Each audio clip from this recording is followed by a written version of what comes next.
Bonjour à tous, bienvenue à notre méditation quotidienne. Nous sommes aujourd'hui dans cette lettre qui est destinée à la dernière église, la 7e église. Nous avons parcouru les 6 premières églises. Aujourd'hui, nous sommes en train de méditer sur ces paroles que Jésus a léguées à l'église de Laodicée.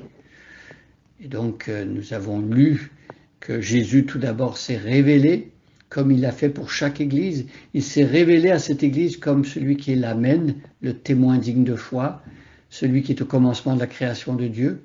Jésus ensuite, comme il l'a dit à plusieurs églises, il rappelle à l'église de Laodicée, au cas où cette église aurait pu l'oublier, que lui, il connaît tout ce qui se passe dans une église, il connaît tout ce qui se passe dans un cœur humain, et il sait même les choses secrètes qu'on aurait honte de montrer en public et qu'on n'ose pas divulguer ouvertement, quoique la meilleure chose qui puisse nous arriver lorsqu'on est sur une mauvaise voie et lorsqu'on a une mauvaise conscience, c'est de pouvoir justement tout dire à Dieu.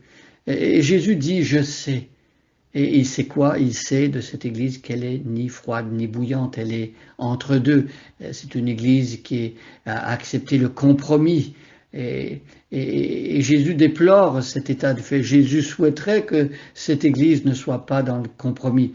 On a vu hier que c'est grave de rester dans le compromis. Et au verset 16, on avait vu que Jésus menaçait ces églises qui acceptent le compromis et se réjouissent d'être entre Baal et Yahweh, qui acceptent d'être sur la clôture entre les deux. Jésus dit qu'il menace de les vomir de sa bouche, ces personnes et ces églises. Alors faisons attention. Je vais lire maintenant à partir du verset 14 et aujourd'hui nous allons regarder le verset 17. À l'ange de l'église qui est à Laodicée, écrit. Voici ce que dit celui qui s'appelle Amen, le témoin digne de foi et véridique, celui qui est au commencement de la création de Dieu. Je connais ta conduite et je sais que tu es ni froid ni bouillant. Ah, si seulement tu étais froid ou bouillant. Mais puisque tu es tiède, puisque tu es ni froid ni bouillant, je vais te vomir de ma bouche. Tu dis, je suis riche, j'ai amassé des trésors, je n'ai besoin de rien. Et tu ne te rends pas compte que tu es misérable et pitoyable, que tu es pauvre, aveugle et nu. Alors voilà le décalage qu'il y a entre ce que Jésus voit dans l'église de Laodicée et ce que les Laodicées voient d'eux-mêmes. Mes amis, il y a parfois un décalage entre ce que nous, on pense de nous-mêmes, ce que l'on voit dans notre propre vie, dans la vie de notre église, et ce que Dieu, lui, voit. On a besoin par-dessus tout d'entendre la voix de Dieu, que Dieu nous dise ce qu'il y a vraiment, pas ce que moi je pense, mais ce que toi, Seigneur, tu vois vraiment dans ma vie et dans la vie de mon Église. Ici, eh bien, c'est triste parce que les Laodicéens disaient, ils pensaient qu'ils étaient riches et ils se disaient, j'ai amassé des trésors. Bien sûr, il s'agit d'une richesse matérielle. Il s'agit de trésors sur la terre. Et le pire, c'est le bout de phrase qui suit, je n'ai besoin de rien. Une église qui s'appuie sur sa richesse matérielle, qui s'appuie sur ses trésors terrestres et qui pense n'avoir besoin de rien. N'est-ce pas que c'est sans doute la situation de beaucoup de personnes aujourd'hui dans notre monde? On pense être en sécurité à cause du compte en banque, à cause du bon emploi et du gros salaire qu'on fait, à cause de toutes sortes d'avantages matériels. Et là, on se dit, je n'ai besoin de rien. Quelqu'un pourrait venir vers nous et nous parler de l'Évangile, nous faire comprendre les réalités spirituelles, et nous, on pourrait dire, je n'ai besoin de rien.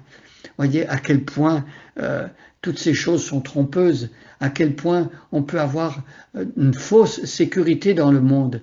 Parce que vous savez bien, et on n'a pas besoin de le dire, mais des fortunes se perdent du jour au lendemain parfois.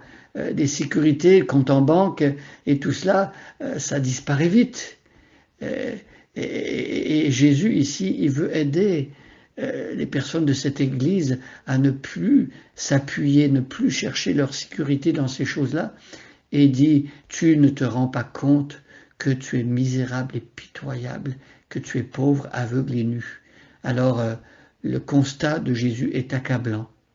Tu ne te rends pas compte. Il n'y a rien de pire, mes amis, que de s'illusionner, d'être à côté de la plaque à ce point, de ne pas se rendre compte, en fait, de la réalité.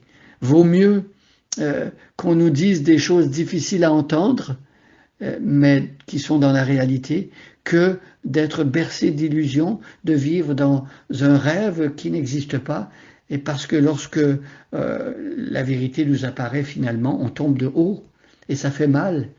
Tu ne te rends pas compte que tu es misérable et pitoyable, que tu es pauvre, aveugle et nu. Bien sûr, ici, il s'agit d'une misère spirituelle. Il s'agit d'être pitoyable dans le sens que, voilà, on fait pitié tellement notre condition spirituelle est lamentable. Tu es misérable et pitoyable, tu es pauvre, aveugle et nu, une pauvreté spirituelle qui n'est pas reconnue. Parce que si seulement ces personnes dans l'Église, et cette Église avait reconnu sa pauvreté, eh bien Jésus dans les Béatitudes dit « Heureux les pauvres en esprit ». Et c'est un bonheur de reconnaître sa pauvreté parce qu'alors à ce moment-là, on tourne ses mains vers Dieu, on lève les mains vers Dieu, il les remplit. Mais lorsqu'on se croit riche et qu'en réalité on est pauvre, c'est catastrophique. Et aveugle en plus, aveugle et nu. Donc une église qui ne voit pas les réalités spirituelles, une église qui se croit bien vêtue et qui est nue en réalité. Quelle honte, quelle tristesse. C'est le constat que Jésus donne de cette église. Et c'est ce que nous sommes en réalité, nous tous, quand on n'a pas Jésus-Christ. Nous sommes exactement comme est décrit l'église de Laodicée. Sans le salut, sans l'évangile, nous sommes aussi misérables, pitoyables, pauvres, aveugles et nus. Et c'est pour cela qu'on a besoin désespérément de l'évangile de Jésus-Christ. Mes amis, ne restons pas dans le compromis. Ne nous faisons pas d'illusions par rapport à nous-mêmes parce que nous aurions certaines richesses matérielles, certains avantages sur la terre. Recherchons l'approbation de Dieu. Recherchons les richesses de Dieu. C'est celles-là qui restent pour toujours. Bonne journée à chacun et à chacune et soyez bénis.